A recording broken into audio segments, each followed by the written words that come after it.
Olá, a paz de Cristo Jesus. Se você ama a palavra de Deus, está no lugar certo. Eu sou o pastor Ednei Farnella e te dou as boas-vindas a este canal, que também pode ser seu. Basta apenas que você se inscreva e ative as notificações.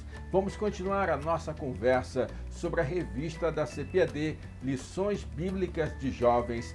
Ensina-nos a orar, a revista que está sendo utilizada na Escola Bíblica Dominical Classe de Jovens das Assembleias de Deus espalhadas aí por todo o Brasil. E hoje vamos falar a respeito do reconstrutor dos muros de Jerusalém. Vamos falar sobre Neemias, um homem usado por Deus, um homem com um objetivo claro, um homem que sabia o que era prioridade de Deus em sua vida. Lição de número 5, Neemias, a oração de um construtor.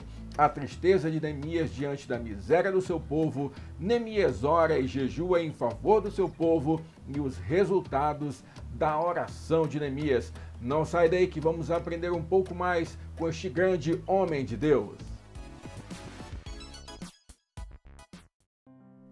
Eu quero lembrar você que para abençoar a tua vida, nós disponibilizamos para você, tanto em PowerPoint como em PDF, os slides que nós projetamos aqui para você usar na tua classe, espalhar aí para os teus alunos, não tem problema algum, tá bom? Está aqui embaixo na descrição do vídeo. Só quero te pedir uma gentileza, deixa um like, deixa um comentário, pede para alguém se inscrever e nos ajuda a espalhar a palavra de Deus. Temos um objetivo em mente e eu creio que Deus vai permitir que alcancemos com a tua ajuda. Então, por favor, não sai sem deixar o teu like e aquele comentário abençoado. Vamos estudar? O nosso texto do dia hoje está em Neemias, capítulo de número 1, versículo de número 6. Estejam, pois, atentos os teus ouvidos e os teus olhos abertos para ouvires a oração do teu servo, que eu hoje faço perante ti de dia e de noite pelos filhos de Israel,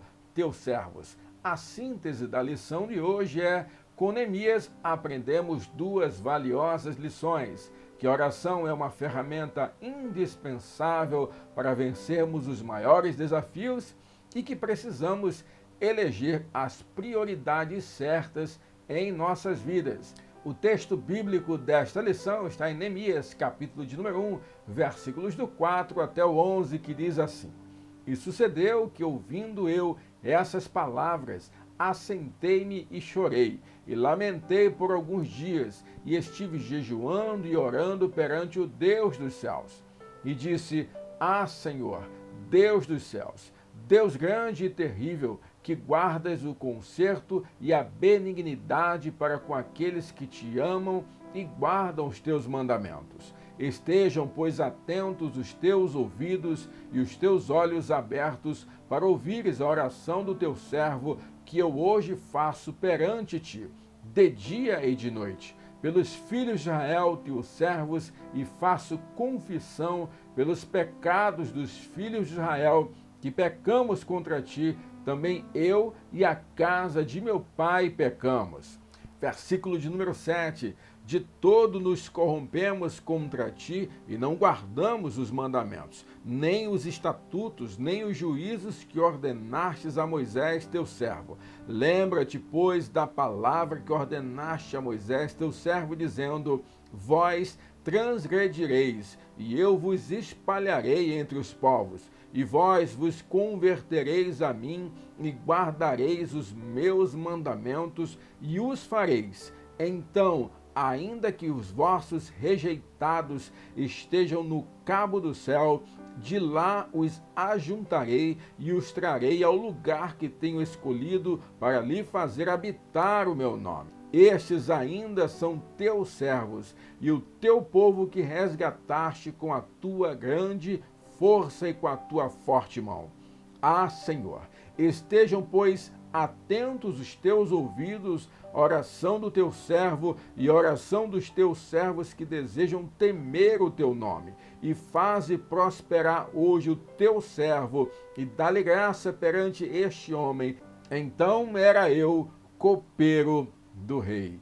Que oração maravilhosa, que oração confiante que Neemias faz porque ele sabia a importância daquilo que ele iria fazer perante o Senhor. Vamos falar com Deus? Pai, obrigado, Senhor. Obrigado pelo privilégio que temos de compartilhar a Tua palavra, de estudar um pouco mais sobre grandes orações da Bíblia. Hoje vamos aprender com Neemias, Pai. Nos ajuda, abre o nosso entendimento, abre, Senhor, a nossa mente. Ilumina-nos, Pai, para que possamos compreender as verdades das Escrituras Sagradas, Pai. Nos ajuda a sermos cristãos melhores, homens de Deus, mulheres de Deus, que fazem a Tua vontade nesta terra, Pai. Em nome de Jesus, amém e amém, Senhor. Querido, eu quero começar essa lição com aquela pergunta que sempre costumo fazer para você. E hoje é a seguinte: você sabia que pode contribuir ativamente para a expansão do reino de Deus? Essa é uma pergunta que eu faço para você. Você sabe da tua importância para o reino de Deus? Você sabe que pode contribuir de uma maneira mais ativa para a obra do Senhor? Nunca esqueça que todos nós temos um chamado universal que é para a salvação, que é para servir ao Senhor. E todos nós temos também um chamado específico, algo que você vai fazer especificamente para que o reino de Deus seja expandido e para que o nome do Senhor seja glorificado. Então fique atento, Deus está chamando você. E hoje vamos estudar um homem que foi chamado para uma obra muito importante. Vamos estudar a respeito de Neemias. E o livro de Neemias traz preciosas lições sobre oração. Neemias fala das necessidades de termos sensibilidade para com a dor do nosso próximo e disponibilidade em ajudar a quem precisa. Além disso, aprendemos sobre a soberania de Deus e integridade do homem que serve ao Senhor. O livro de Neemias é um livro curto, um livro muito especial, que é importante, querido, que você leia. Para você que vai ministrar essa lição, eu te recomendo, leia o livro por completo. Você vai ver como a leitura é agradável, é uma história abençoada. E eu tenho certeza que depois dessa lição, alguns pontos que nós vamos esclarecer aqui para você, com a ajuda da palavra do Senhor, eu tenho a certeza que a tua missão de compartilhar o reino vai ficar ainda muito mais fácil. Deus é contigo, Deus está te capacitando, você com certeza será bênção na vida de alguém. Tópico de número 1, a tristeza de Neemias diante da miséria do seu povo. Subtópico 1, tempos de reconstrução. Precisamos contextualizar aqui o livro que nós estamos lendo, a passagem bíblica que nós estamos lendo aqui. Os tempos de Neemias e Esdras foram marcados pela reconstrução da identidade de um povo sofrido, pela renovação espiritual e a retomada da consagração a Deus. No livro de Neemias encontramos o relato acerca dos fatos ligados ao retorno a Judá no ano de 444 a.C. Precisamos entender que toda essa história que nós vamos contar começou um pouco mais atrás. Começou com a questão do povo que pertencia ao reino de Judá, Reino do Sul, sendo levado exilado, sendo levado cativo pelos babilônicos, pelo Império Babilônico comandado por Nabucodonosor. E o livro de Neemias começa com um relato daqueles que estão ainda lá em Judá, daqueles que permaneceram, da cidade, como ficou, o que estava acontecendo ali naquela realidade de um reino desolado, de um reino tomado, de um reino destruído por causa da desobediência do homem. Neemias 1:3 diz assim: e disseram-me, os restantes que não foram levados para o cativeiro, lá na província estão em grande miséria e desprezo, e o muro de Jerusalém fendido, e as suas portas queimadas a fogo. Nós precisamos contextualizar, querido, e aqui é importante, quero chamar a tua atenção, que às vezes a gente pega, lê um livro como Esdras, um livro como Neemias, e não sabe exatamente em que momento da história tudo aquilo está acontecendo. Precisamos lembrar que Deus forjou um povo a partir de Abraão. De Abraão nós tivemos Isaac, em seguida Jacó. Esta família, por meio da vida de José, entrou e habitou no Egito, Logo depois foram tidos como escravos, passaram 430 anos na escravidão. Moisés foi levantado como resgatador, ali apontando para Jesus. Tirou, por meio do poder de Deus, o povo escravo das mãos de Faraó. Eles peregrinaram no deserto por 40 anos. Houve a entrada na terra prometida. Josué foi o homem usado para liderar o povo.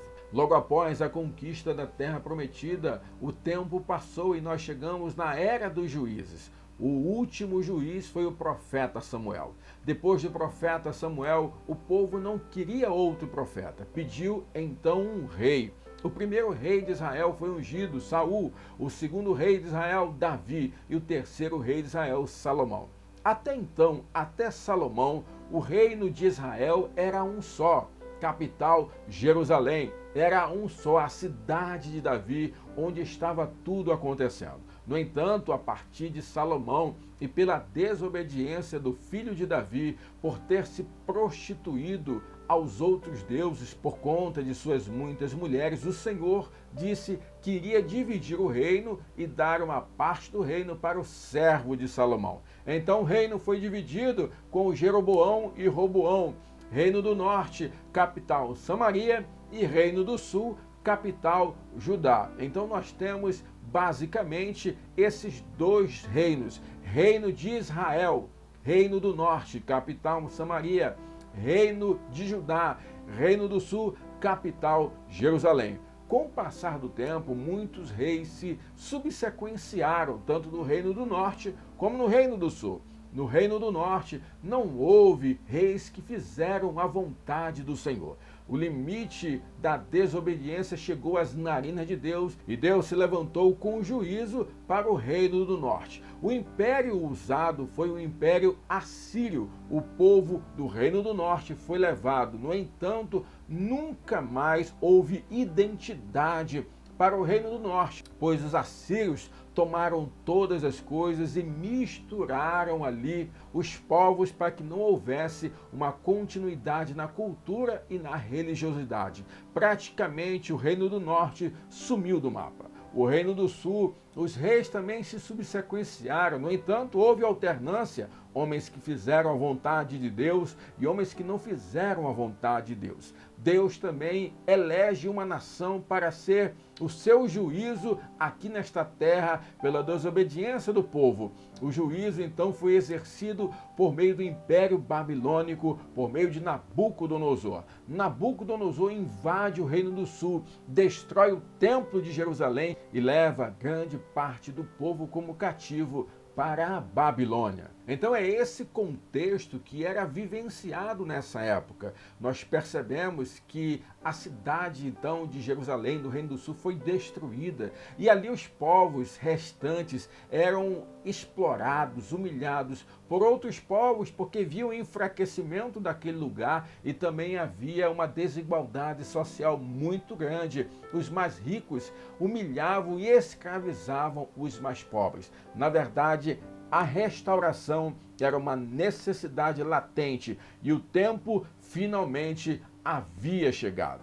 Eu coloquei aí como contribuição essa tabela a respeito do Império Persa, que tem toda a relação com esse momento que nós estamos vivendo. Eu quero lembrar a você que quem conquistou o Reino do Sul foi o Império Babilônico. No entanto, o Império Babilônico foi derrotado pelo Império Persa. Lembra da profecia de Isaías? Eis que elejo o meu servo Ciro.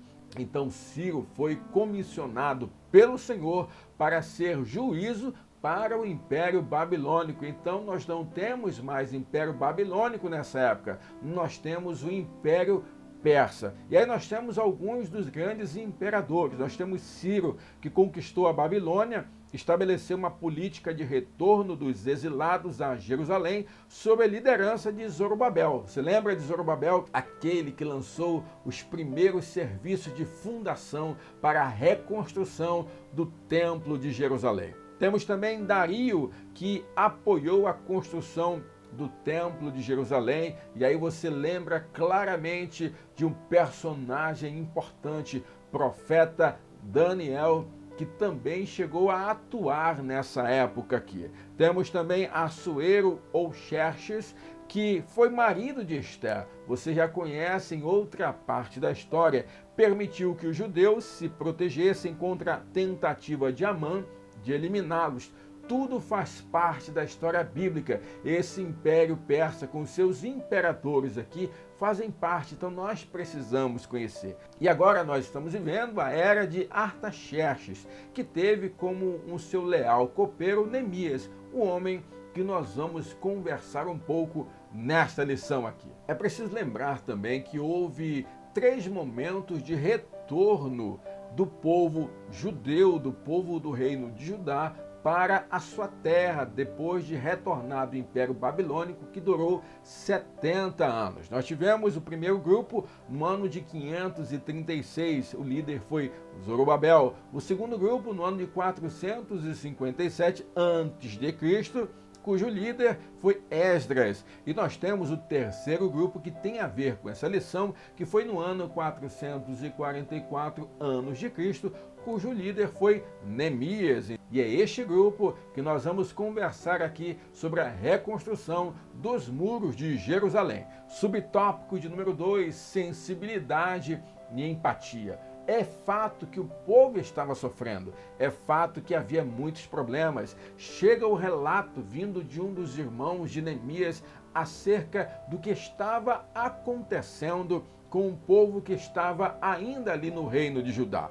Neemias se sensibiliza, Neemias se solidariza, Neemias tem então empatia, se coloca no lugar do povo e tenta pedir direção de Deus para fazer uma outra coisa. Observe, querido, que Neemias, na época, tinha uma boa posição. Mesmo Neemias, não sendo nativo do Império Persa, ele era um estrangeiro, ele servia na corte, ele tinha uma posição importante, ele era copeiro do imperador Artaxerxes. Então é muito importante você pensar o seguinte: Neemias poderia simplesmente falar assim: eu não me importo, eu estou bem, cada um com os seus problemas, mas se tem 2 qualidades que Neemias nos apresenta aqui e que precisa estar presente na minha vida e na sua vida, são sensibilidade e empatia. Nós não podemos ser insensíveis aos problemas de outras pessoas que nos cercam.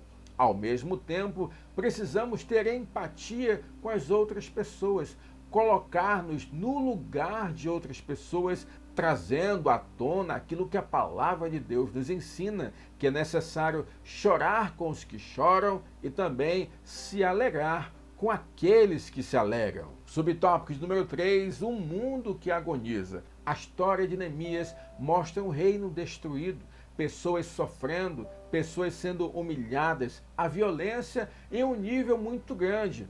E isso é muito bom para que possamos fazer um paralelo de tudo o que vivemos nos dias de hoje. Vivemos época de morte, época de enfermidade, época de violência, época em que o mundo está mal. Quem sabe Deus, assim como escolheu Neemias para fazer algo diferente, também está escolhendo você para fazer a diferença, a começar na tua casa, na tua família, no teu trabalho, nos teus estudos. Você é reino de Deus, querido, onde quer que você esteja. Então, assim como o Senhor comissionou Neemias, Neemias teve sensibilidade, eu tenho certeza que Deus vai usar você para mudar a realidade de alguém. Eu acredito nisso, eu sei que Deus está falando com você. Diante da situação do mundo, a pergunta que sempre devemos fazer é: qual tem sido a nossa postura? O que a Igreja de Cristo tem feito nessa situação que nós estamos vivendo, que o mundo está enfrentando? A igreja é a luz deste mundo, querido, o sal da terra. Nós precisamos fazer a diferença, ser o bom perfume de Cristo onde quer que estejamos. O Senhor te escolheu, o Senhor te capacita, e o Senhor vai fazer o nome dele ser glorificado por meio da tua história, em nome de Jesus. Tópico de número 2, Neemias ora e jejua em favor do povo. Subtópico de número 1, e chorei e lamentei por alguns dias. Verso de número 4 do capítulo de número 1 de Neemias. Nós já conversamos, já falamos que o irmão de Neemias, Hanani, em uma visita relatou o sofrimento do povo e a calamidade que assolava Jerusalém. Tal relato trouxe ao copeiro um profundo pesar, levando-o a chorar muito e a lamentar por algum tempo. Vivemos em uma época em que somos bombardeados por tantas notícias desagradáveis, por tantas notícias desastrosas, que muitas vezes nos tornamos insensíveis. Tudo é comum para nós. Uma pessoa morreu, 2 pessoas, 1000 pessoas morreram. E nós ficamos insensíveis diante de tal situação.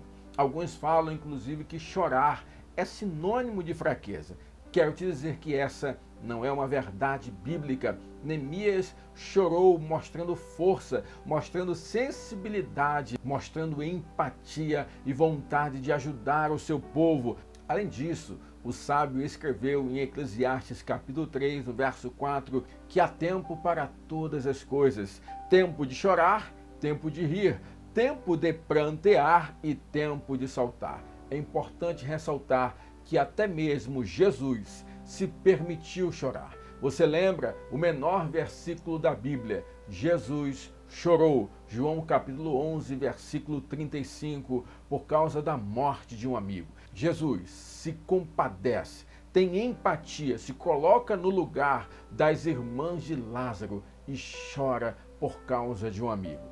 Jesus nos ensinou que o choro e o lamento são sinais de que somos sensíveis ao sofrimento do próximo e prontos a sermos impelidos por Cristo a estender a mão. Primeiro, toca o nosso coração, vem para nossa mente para tomarmos uma atitude para poder ajudar as pessoas que nos cercam. Subtópico de número 2, e estive jejuando e orando. Perceba que quando Neemias recebe a notícia desastrosa, a notícia má, a notícia ruim, ele vai orar, ele vai jejuar, ele vai buscar a presença de Deus. Passado o tempo de chorar e lamentar, uma nova etapa se apresenta. É tempo de jejuar e orar. O lamento faz parte do enfrentamento da dificuldade. O luto é necessário, mas não se permita viver apenas para se lamentar. Eu sempre costumo dizer isso para as pessoas.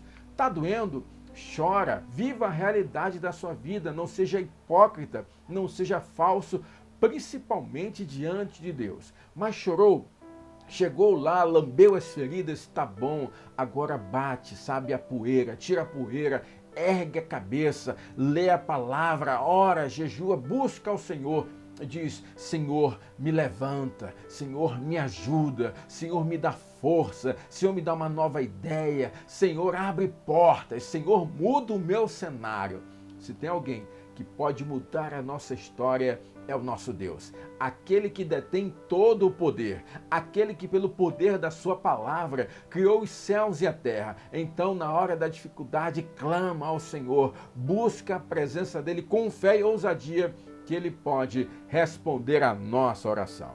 E aí nós precisamos comentar acerca dessa disciplina espiritual tão importante que Neemias praticou. E hoje as pessoas estão esquecendo o jejum. Querido cristão que é cristão, precisa jejuar, precisa ter o seu momento de entrega ao Senhor. E o que é o jejum? É o me abster do alimento da minha carne. É o dizer não aos meus desejos mais primitivos, que é de matar a minha fome. Eu faço isso não simplesmente porque eu quero emagrecer, por causa de uma dieta ou porque eu estou sem fome. Eu faço com um propósito. E qual deve ser o propósito do meu jejum? Aproximar a minha vida com Deus, buscar intimidade com o Senhor, ser dependente da atuação do Espírito Santo.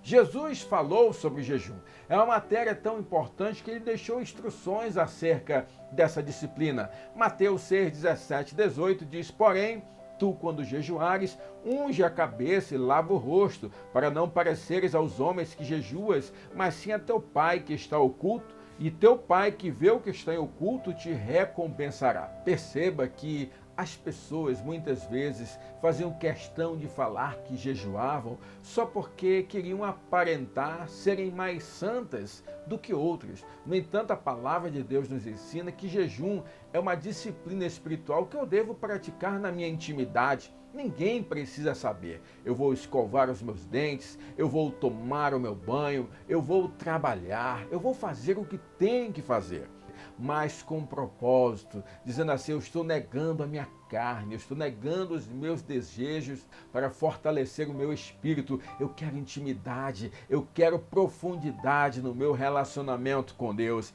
Entenda que o objetivo claro sempre deve ser o de buscar a presença do Senhor. E aqui quero dar 2 alertas. Muitas pessoas praticam o jejum da forma errada, principalmente cometendo 2 erros. O primeiro erro é usar como moeda de troca. Dizer assim: eu vou jejuar para Deus me dar um emprego, vou jejuar para Deus curar, vou jejuar para Deus abrir portas. Querido, eu vou jejuar para melhorar o meu relacionamento com Deus, buscar poder, buscar revestimento, buscar a melhora da minha vida espiritual. Não é moeda de troca. Isso não existe. Se eu for jejuar já pensando de uma maneira interesseira, você acha que Deus vai receber o meu jejum? Isso é um jejum de tolo, porque eu não estou fazendo para agradar e buscar a presença do Senhor. Eu estou fazendo apenas para querer colocar Deus na parede e dizer: olha, eu jejuei, agora o Senhor tem que me abençoar. E não é assim. Deus não é obrigado a fazer nada por ninguém. Ele é soberano. Nós temos que buscar a presença dele com tudo que nós temos, mas sabendo que a vontade que vai prevalecer sempre é do Senhor. Outra coisa, eu não posso jejuar por outra pessoa, querido. Jejum é uma disciplina espiritual individual. É muito comum o erro das pessoas dizerem assim: eu vou fazer um jejum por você, tá bom? Eu vou jejuar para Deus abençoar a tua vida. Querido, isso é errado. Eu jejuo para buscar intimidade com Deus. É lógico que enquanto estou jejuando, vou orando, vou clamando, posso interceder por outras pessoas, mas o objetivo do jejum não é oferecer no lugar de outra pessoa. O objetivo do jejum é buscar intimidade, relacionamento, mortificar a minha carne e fortalecer o meu espírito. Então, não esqueça, jejue, mas jejue da maneira correta e com o propósito certo. Não seja um mero interesseiro das coisas de Deus. Subtópico de número 3, na presença do rei. Durante a audiência com o grande imperador Artaxerxes, Neemias se coloca ali e Artaxerxes percebe que ele está diferente. E então faz a pergunta: você tem algum problema? O que você quer? E sabe o que a Bíblia fala? A Bíblia deixa claro que houve ali um momento de reflexão, porque Neemias não chegou e falou. Neemias orou ao Senhor. Olha que coisa tremenda o que a palavra de Deus deixa claro para nós. Neemias capítulo 2, versículos do 1 até o 4. Sucedeu, pois, no mês de Nisan, no ano 20º do rei Artaxerxes, que estava posto o vinho diante dele, e eu tomei o vinho e o dei ao rei. Porém, nunca antes estivera triste diante dele. E o rei me disse: por que está triste o teu rosto? Pois não estás doente? Não é isso senão tristeza de coração. Então temi muito em grande maneira. E disse ao rei: viva o rei para sempre. Como não estaria triste o meu rosto, estando a cidade, o lugar dos sepulcros de meus pais, assolada, e tendo sido consumidas as suas portas a fogo? E o rei me disse: que me pedes agora? Então orei ao Deus dos céus. Ele não disse que então respondi ao rei. Ele diz: então orei ao rei dos céus. E como isso é importante, que quando Paulo escreve a sua primeira carta aos Tessalonicenses, ele fala: orai sem cessar. O Senhor Jesus nos ensina que precisamos estar constantemente em vigilância e em oração.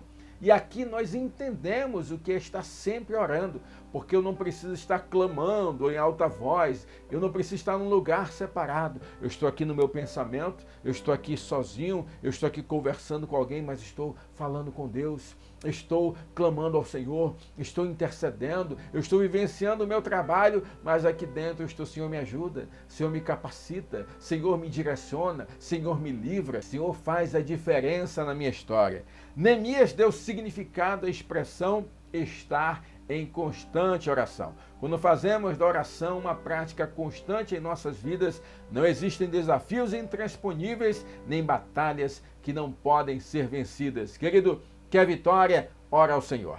Antes de assinar um contrato, ora ao Senhor. Antes de apresentar um trabalho, ora ao Senhor. Antes de uma reunião, ora ao Senhor. Antes de tomar uma decisão importante, ora ao Senhor. A oração é a chave da vitória. Tópico de número 3, os resultados da oração de Neemias. Primeiro, a resposta ao copeiro do rei. Neemias abriu o seu coração e fez a sua solicitação ao imperador Artaxerxes e disse ao rei: se é do agrado do rei e se o teu servo é aceito em tua presença, peço-te que me envies ajudar a cidade do sepulcro de meus pais para que eu a edifique.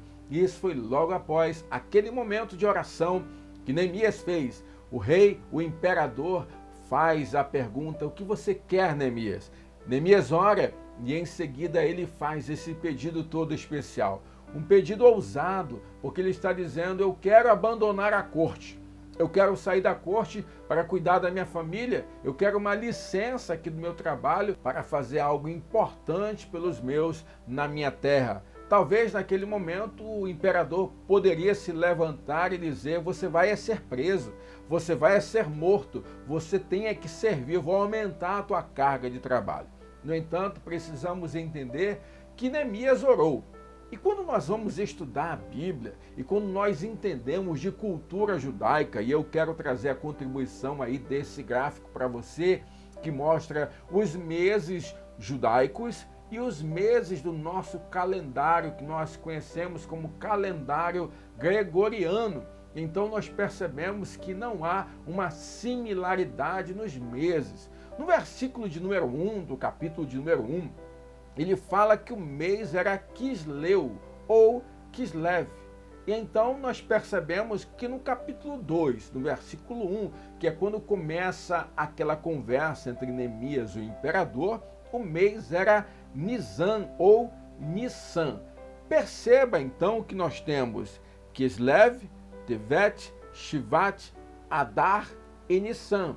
Ou seja, passaram ali 4 meses entre a notícia que chegou ao ouvido de Neemias e a conversa que ele teve com o imperador. E a palavra de Deus fala que Neemias estava em oração e jejum. Então a coisa não aconteceu de uma hora para outra. Deus preparou todo o cenário ali. Neemias orou, Neemias clamou, Neemias buscou intimidade com Deus por meio da oração e do jejum. Passados 4 meses, então, é que ele se apresentou diante do rei, diante do imperador. Recebeu a pergunta, respondeu com um pedido, depois de ter mais uma vez orado ao Senhor. Neemias orou e tomou a atitude de falar com o imperador. O milagre que operou foi Deus. O que acontece, querido? Não adianta também só orar, não adianta também só jejuar. Eu tenho que tomar a minha atitude. Aquilo que cabe a mim, Deus não vai fazer. Aquilo que eu devo fazer, Deus comissionou a mim. Então eu preciso fazer. Deus ia operar o milagre, mas quem tinha que fazer o pedido seria Neemias. Assim mesmo, Deus pode estar falando para você. Você pode estar clamando por uma cura, mas você não tem procurado os processos que Deus coloca na tua frente. Muitas vezes Deus quer te curar por meio de um processo da medicina. Deus deu inteligência aos homens. Às vezes você está esperando só um milagre. Deus está te falando: eu curo também por meio de processo. Você está pedindo a Deus capacitação e Deus está te falando: filho, eu vou abrir porta de um curso, faça o curso, eu vou abrir uma nova porta, uma nova oportunidade. Tenha coragem, saia dessa acomodação e faça a diferença. Então, faça a sua parte, ore ao Senhor, clame ao Senhor, busque intimidade, mas perceba Deus falar, perceba os sinais, as portas se abrindo e aquilo que for para você fazer, faça da melhor forma, com todas as forças que você tiver. Deus é com você. Neemias não recebeu apenas autorização para ir ajudar. Ele recebeu autoridade do imperador. Ele seria uma espécie de governador, seria ali um homem que iria legislar naquele lugar, o que possibilitaria a construção que ele gostaria de fazer. Neemias tinha um propósito firme, tinha uma meta, ele queria reconstruir os muros de Jerusalém. Jerusalém estava sendo continuamente invadido, o povo sendo vilipendiado, sendo maltratado, sendo humilhado. Neemias sabia que tudo começa com o fechar de brechas da legalidade, não é assim? Então ele queria começar reconstruindo os muros, os perímetros de Jerusalém, para o povo ficar mais seguro, o povo ficar mais em paz e dar uma aparência aos povos inimigos que ali havia chegado a ordem novamente. Subtópico número 2, as adversidades ao longo do caminho. Aí você pensa que a vida de Neemias foi fácil. Não. Neemias enfrentou tanto dificuldades internas quanto externas. E Neemias foi insultado, humilhado. Neemias foi também criticado e até acusado. No entanto, ele se manteve firme em seu propósito.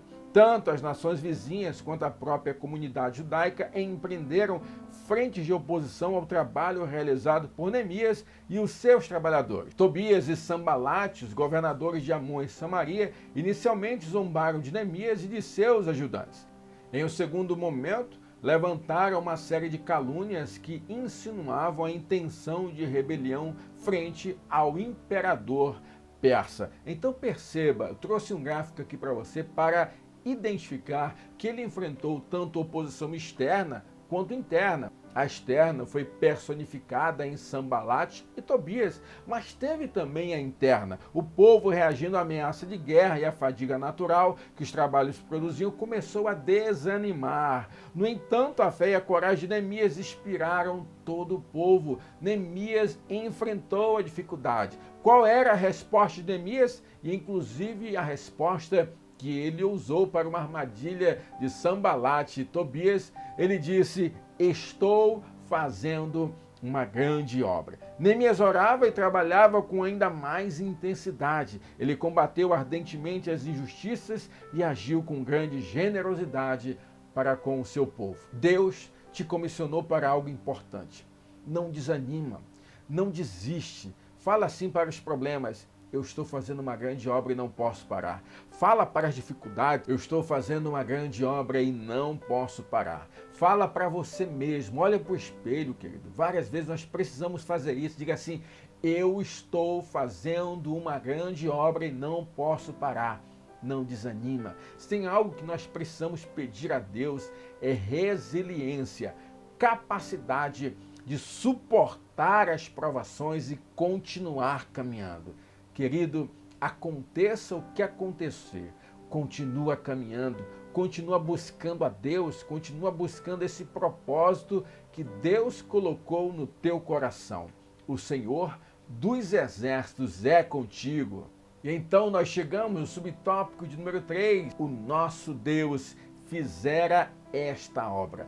A palavra de Deus deixa claro que os inimigos, que os adversários, as pessoas que não acreditavam, olharam a obra pronta e se admiraram, porque eles viram ali que foi uma coisa diferente, foi um milagre. Aquilo estava há tanto tempo sem a construção e de repente vem um homem com ousadia, um homem com iniciativa, um homem que orava, um homem que tinha a presença de Deus e conseguiu liderar aquele povo para uma obra diferente. Querido, entenda uma coisa: quando você tem Deus na sua vida, você vai chegar em lugares em que as pessoas vão notar que há algo diferente em você e Deus vai fazer grandes obras, vai abençoar outras pessoas por causa da tua presença naquele lugar, não porque você tem mérito, não por causa das tuas qualidades. Eu diria que Deus não vai fazer por causa de você, Deus vai fazer apesar de você. Após a conclusão da obra, Neemias constatou o quão impressionados ficaram seus inimigos com a construção. Neemias 6,16 diz assim: e sucedeu que, ouvindo-o, todos os nossos inimigos temeram todos os gentios que haviam em roda de nós e abateram-se muito em seus próprios olhos, porque reconheceram que o nosso Deus fizera esta obra. Em seu relato, Neemias dá toda a glória ao Senhor. Ele sabia que o milagre pertencia ao Senhor. E não foi apenas os muros que foram reconstruídos. Na verdade, aí com a parceria de um grande homem de Deus chamado Esdras, também a parte religiosa, a parte de comprometimento com Deus. Houve um verdadeiro resgate ali da comunhão. Deus fez uma grande obra.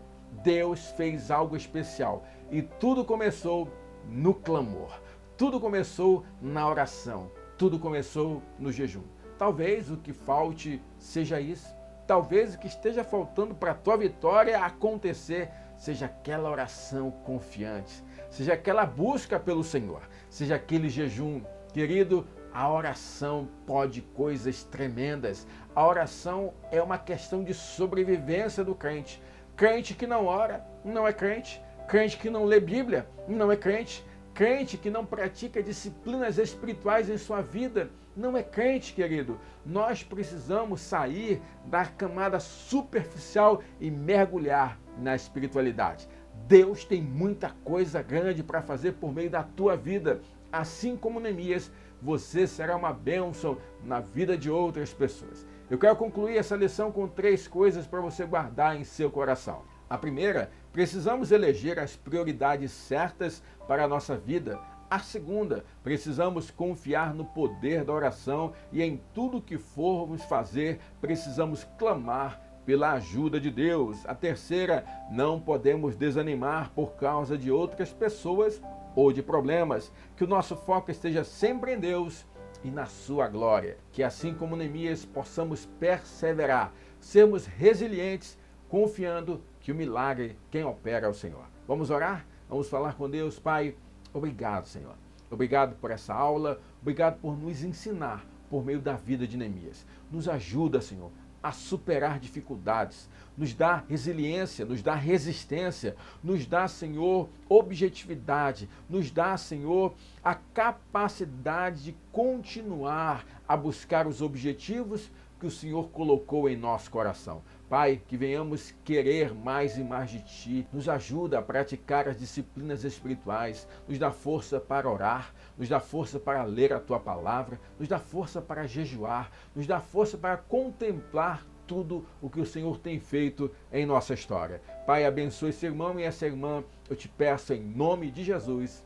Amém e amém, Senhor.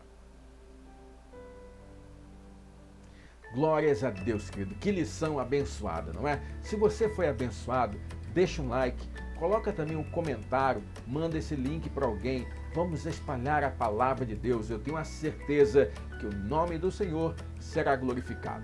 Eu espero que você esteja crescendo, eu espero que você esteja pegando gosto pela palavra. Leia a palavra. Você está fazendo o plano de leitura anual? Eu quero te convidar a ler a Bíblia comigo também. Nós temos aqui na descrição do vídeo um plano de leitura que nós estamos fazendo por meio do aplicativo YouVersion. Eu quero te convidar a ler a Bíblia. Vamos ler, vamos mergulhar na palavra. Afinal, nós precisamos amar essa palavra, conhecer, nos envolver com ela para podermos nos relacionar melhor com o nosso Deus. Que o Senhor abençoe a tua casa, a tua família, os teus projetos. E não esqueça, ame a palavra de Deus.